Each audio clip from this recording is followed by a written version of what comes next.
Allez, on va accueillir maintenant notre invité coup de cœur du jour, une grande artiste qui va nous rappeler à tous que c'est beau la vie. Pouvoir encore regarder, On verrait contre tout. pouvoir encore écouter, mais surtout pouvoir chanter que c'est beau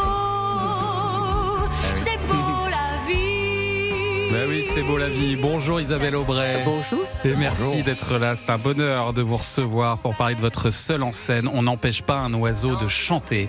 Vous serez au Théâtre Marigny pour 2 représentations exceptionnelles les 20 et 21 mars prochains.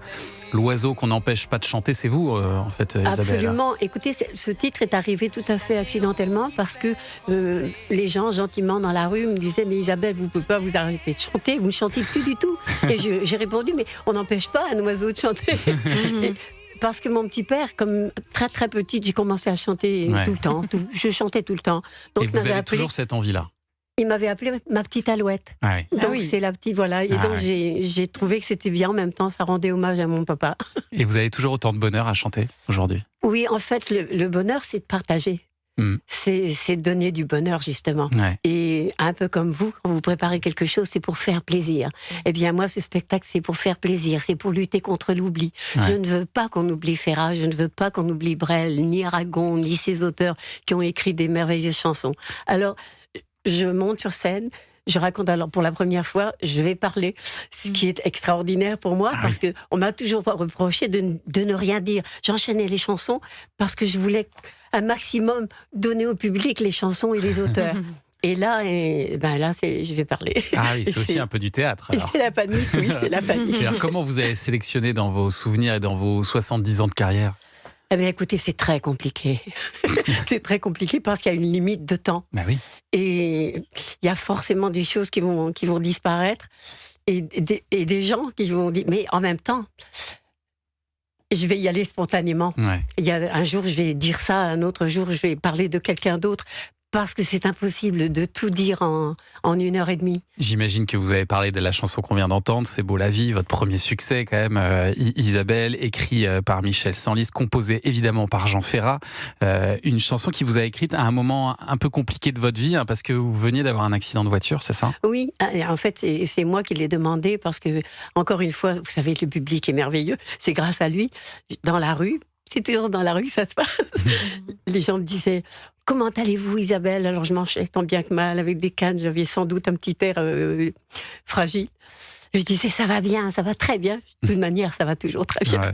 Et j'ai dit à Michel Sanlis et Claude Delisle « Il faut m'écrire une chanson qui dira que c'est beau la vie, que les gens sachent que tout va bien. » Et puis... Tant de fois, les gens m'ont dit, vous savez, pour le mariage pour l'enterrement etc. On a mis votre chanson et c'est mon hymne à l'amour à moi. Et c'était une belle pirouette finalement, parce que c'est vrai que cet accident, en plus, il vous a coûté cher. Hein, il vous a empêché même de faire un grand film, je crois. Oui, je devais tourner Les Parapluies de Cherbourg avec Michel Legrand et Jacques Demy, oui. Donc voilà, c'est évidemment un regret. Non. Non? Ah non, je vous interdis. Je n'ai pas de regret. Ah oui. Non, parce que les coups durs de la vie, ce que vous disiez tout à l'heure, ils nous rendent plus forts. Alors, ils nous rendent fragiles, émotivement, en tout cas pour ce qui me concerne. Mais ils nous rendent plus forts, ils nous permettent d'aimer les gens et de regarder autre chose que notre petite personne. Non, moi je trouve que non, je regrette pas du tout. Et on parlait de Jean Ferrat qui vous a offert cette chanson. Il y a un autre grand chanteur qui vous a offert une chanson, Isabelle Aubray. Une chanson à ce moment-là de votre vie, c'est Jacques Brel qui vous a donné les droits de cette chanson-là. Nous étions 2 amis, fanettes, mémés.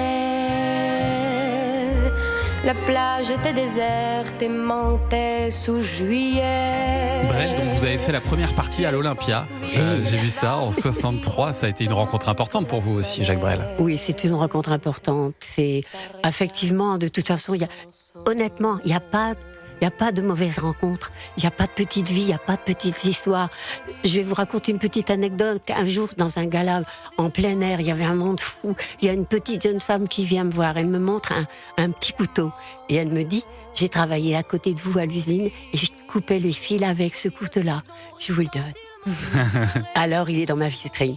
Et c'est une rencontre pour moi très émouvante. Ouais. Alors, bien sûr que sur le temps, les amitiés, la force de la présence de Ferrat, de Brel, et la présence d'Aragon, qui était plus discrète, plus...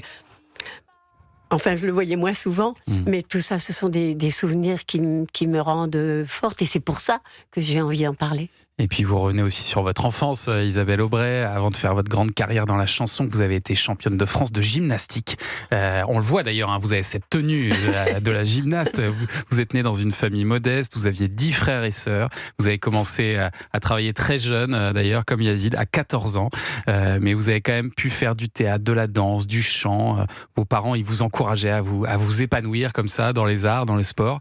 Et puis alors, quand on parle des Français à l'Eurovision, on parle toujours de Marie-Myriam, mais c'est vrai qu'on oublie un peu de parler de vous de temps en temps, et c'est vrai que Marie-Myriam, c'est la dernière Française à l'avoir remportée, mais avant elle, il y avait Isabelle Aubray en 1962 avec ce titre. Un premier amour, premier amour, premier amour ne s'oublie jamais, s'oublie jamais, s'oublie jamais.